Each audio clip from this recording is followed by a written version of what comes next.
I realised I was trans for the first time when I was about 12, 13. I remember telling my mum, like, oh, you know, Mum, I don't feel like a girl or a boy. And she was like, well, everyone feels like that. And it's true to some extent.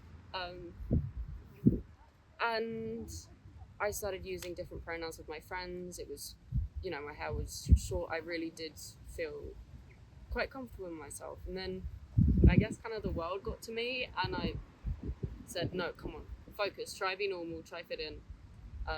So I spent a few years being a really feminine version of myself. It wasn't even like it was a regular level of feminine. It was like, it felt like drag. I had like huge eyeliner, these long like floral dresses. I worked really hard on trying to be a woman. And then it got too tiring. And I think transitioning for me feels like, instead of pretending to be something or putting something on, it feels like taking something off, like taking off the costume. I think the decision to come out of work was, I thought about it a lot, but I figured since it's a show about being queer, maybe it'll be okay. And you know what, it was absolutely fine. I called one of the production managers and I was like, can you change my pronouns on the call sheet? And they did. And then that meant that I got to look at my name and my pronouns next to each other every day, and that made me feel a little bit more confident. And the writer, Alice Oseman, was always very understanding that I'd changed. Sometimes I get a little bit nervous that, you know, I'm not the person that they cast. They cast someone who I used to be.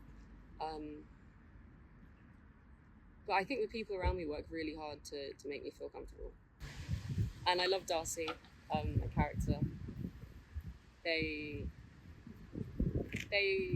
like, to me, feel like what I would be like if I'd had like good friends in school and if I felt as confident. So it's nice to play more confident than I am. I think it's something that's really personal to me, and I did want to keep bits and pieces of it for myself.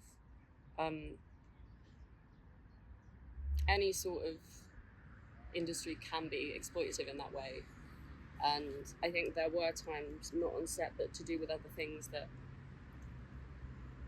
I felt quite tokenized or quite, you know, I work loads during Pride Month and then do nothing for the rest of the year.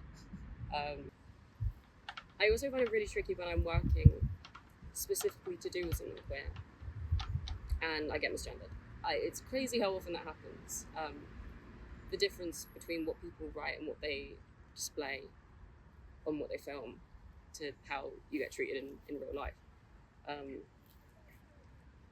Because obviously it's a good look to look accepting, but it's a bit harder to actually be accepting.